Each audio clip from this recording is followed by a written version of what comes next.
Pessoal, eu vou dar uma dica aqui para vocês que trocou o leitor do Xbox 360, o Slim. Eu acredito que qualquer um outro também é a mesma coisa. Vocês que trocou o leitor e aí o leitor ficou fazendo um barulho e não tá lendo nada. Ele fica fazendo um barulho e não lê, né? Tipo um barulho de impressora assim, né?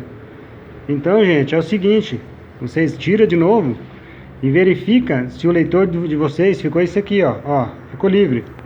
Por exemplo, aqui, ó, tem que estar livre, entendeu? Ó, caso ele não esteja, é que está acontecendo isso. Simples, bem simples de resolver. Vocês estão vendo essa travinha aqui embaixo, essa latinha que vai aqui, ó. Ela vai por baixo ali, ó. Na verdade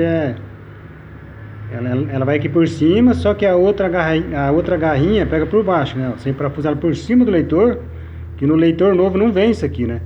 Então você tem que tirar do velho e pôr no leitor novo. Não sei se está dando para ver aqui, ó. Não está focando aqui, mas é essa latinha aqui, ó. O que acontece? A travinha que vem de baixo para cima, talvez na forma que vocês colocou, ela ficou pressionando demais, aí o leitor fica travando, ele fica pesado. Então verifica se o leitor de vocês está assim, ó, tá livre. Sem vocês empurrar com a mão, ele desce e sobe. Se ele não tiver, gente, é simples. Vocês seguram o leitor por baixo ali para não danificar. Aí vocês vêm com a chavinha de fenda, ó, coloca aqui e vai apertando aos pouquinhos, apertando, até vocês verem que o leitor ele ficou livre, né? Ficou livre aqui, ó.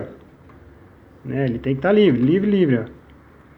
Aí é o que vocês viram, vocês vão apertando aos pouquinhos, até vocês verem que ele correu sozinho, entendeu? Sem ajudar com a mão.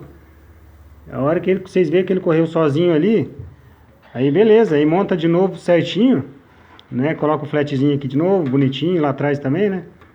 Aí vocês vão ligar, vocês vão ver que resolveu o problema de estar aquele barulho e não tá lendo nada, beleza?